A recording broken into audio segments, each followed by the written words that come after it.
Bonjour tout le monde. Alors aujourd'hui je fais une petite vidéo sur le matériel à avoir pour élever des fourmis. Mais tout d'abord commençons à faire le suivi des Messor barbarus. Donc on peut voir que les fourmis se sont multipliées. On peut aussi voir le grand nombre de majors qui sont apparus. Et la reine. Le couvain en peu de temps s'est beaucoup développé. J'avais remarqué 5 grappes d'œufs la dernière fois. Et voici beaucoup de larves maintenant. Et ça s'étend sur 4-5 salles. Donc le grenier à graines, hein, que voici, et qui s'étend jusqu'à cette salle.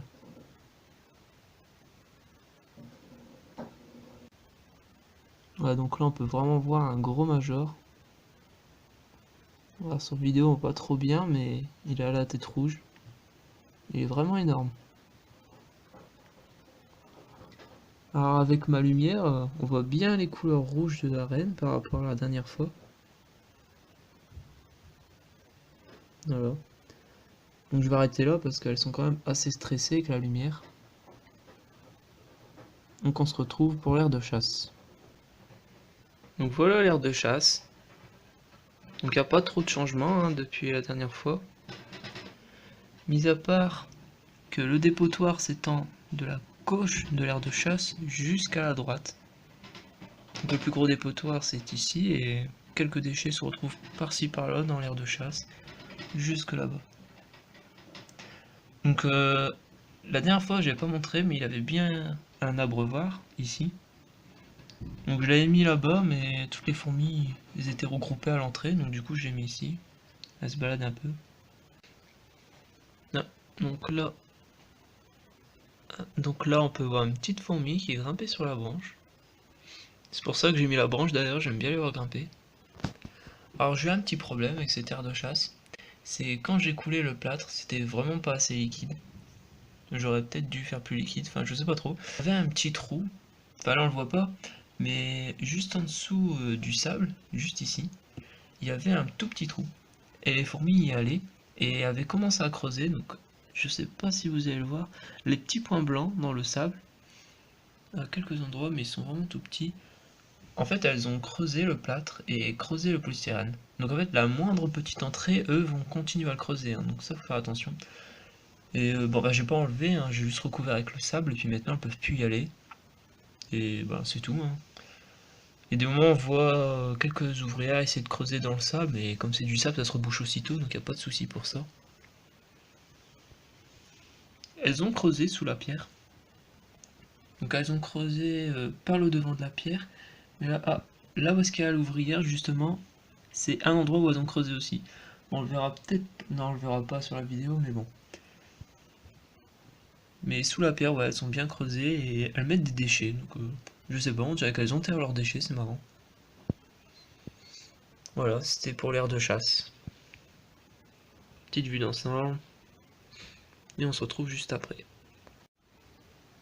Donc voici une petite vue d'ensemble de tout le matériel que je possède actuellement. Donc pour les fourmis, hein, ce qu'il faut détenir, donc je vais parler en particulier pour le Messor barbarus, hein, parce que c'est pour la simple et bonne raison que c'est l'espèce que je possède. Donc déjà, question alimentation, des graines. Donc dans ce gros sachet, j'ai toutes sortes de graines, je les sortirai après. Vous pouvez aussi donner des insectes, alors moi je vous conseille, j'avais acheté ça, des petits tubes comme ça, des petits flacons, donc je mets les insectes dedans et je mets mon congélateur, mais bon c'est pas obligatoire, hein, vous pouvez les mettre dans un petit sachet, une petite boîte, peu importe. Donc là j'ai sorti un grillon ainsi qu'un verre de farine pour donner tout à l'heure à ma colonie. Pour les Messor barbarus, c'est très important de varier la nourriture, hein, enfin en graines surtout, parce qu'elles sont principalement granivores, hein. Les grillons, insectes et autres, c'est, disons, un complément. Ensuite, forcément, après la nourriture, l'eau. Donc pour ça, moi j'ai un gros bidon déminéralisé, pardon.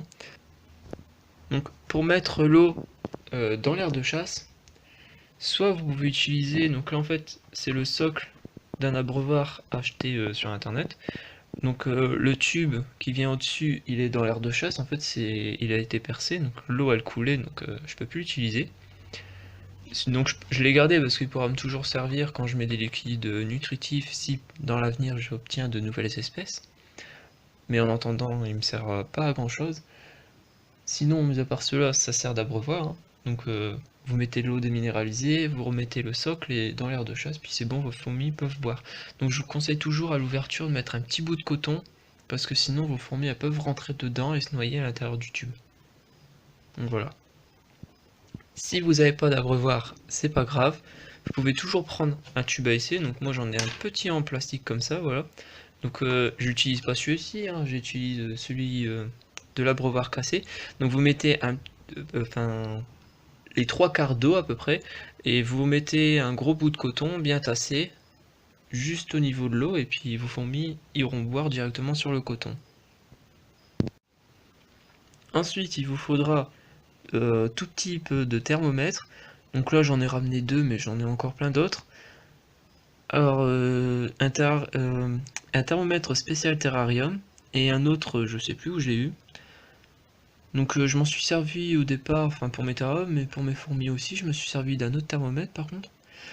Donc ça va vous permettre de contrôler les températures au début des installations pour votre colonie, qui seront chauffées, hein, bien sûr, ça dépend des espèces. Et bon, après les contrôles de température faits, il n'y a plus besoin de mettre de thermomètre, hein, moi j'en mets plus. J'ai trouvé le bon équilibre. Donc les températures ça varie beaucoup, hein, selon les espèces. Donc les Messor Barbarus, faut pas chauffer énormément, hein. Il faut mettre une source de chaleur un peu au début. Normalement c'est pour booster le développement des fourmis. Bon moi je vais le faire, bon, j'en ai pas encore beaucoup, je vais faire la première année jusqu'à la fin d'année et je pense que je vais arrêter de chauffer après par la suite. Donc mon tapis chauffant, j'ai acheté aussi sur internet, donc c'est un tapis chauffant petit, donc vous avez déjà vu, et il a une petite molette sur son câble, ce qui est un thermostat, pardon, et en fait vous pouvez contrôler la température dessus, ne faut pas se fier aux chiffres, tout ça, de toute façon il n'y en a même pas dessus. Il faut contrôler avec le thermomètre d'abord, et après vous baissez ou vous augmentez selon les besoins, quoi. Ensuite, après les températures, vous avez les anti-évasions. Donc vous avez plusieurs méthodes. Donc là c'est l'anti-évasion que j'ai acheté. Enfin j'ai eu dans un kit complet, donc je ne saurais pas quoi vous dire. Je ne saurais pas vous dire qu'est-ce que c'est exactement. Mais vous pouvez aussi utiliser du talc, hein, voilà. Ça marche très bien. Donc je l'ai fait sur l'aire de chasse que j'ai réalisé en vidéo. Et j'ai eu aucune évasion, ça marche très bien, hein. Mais vous avez aussi d'autres méthodes, donc il y a plusieurs huiles différentes, hein. Des huiles minérales, d'huile de paraffine, si je me souviens bien. Et celle-là, je sais pas ce que c'est. Juste dans un kit complet. Vous avez plusieurs alimentations différentes selon les espèces. Donc certaines espèces, même pour beaucoup d'espèces d'ailleurs, c'est des liquides nutritifs avec du pseudomiella ou autre. Donc soit vous disposez d'un petit socle, comme j'ai ici, soit vous prenez un petit bout d'aluminium ou quoi, vous mettez une goutte dessus, donc faire très attention pour les noyades, hein. Mais sinon moi bon, j'en ai 2 parce que ça vient de l'abreuvoir, hein, comme j'ai dit précédemment, pardon.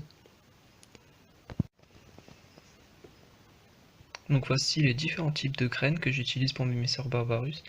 Donc vous avez du sésame, du Niger, un mélange de graines sauvages, de l'œillet bleu, chicorée, et un mélange spécial Messor. Donc toutes ces graines, je les ai choisies parce qu'elles avaient chacune leur particularité. Elles avaient chacune leurs avantages, hein.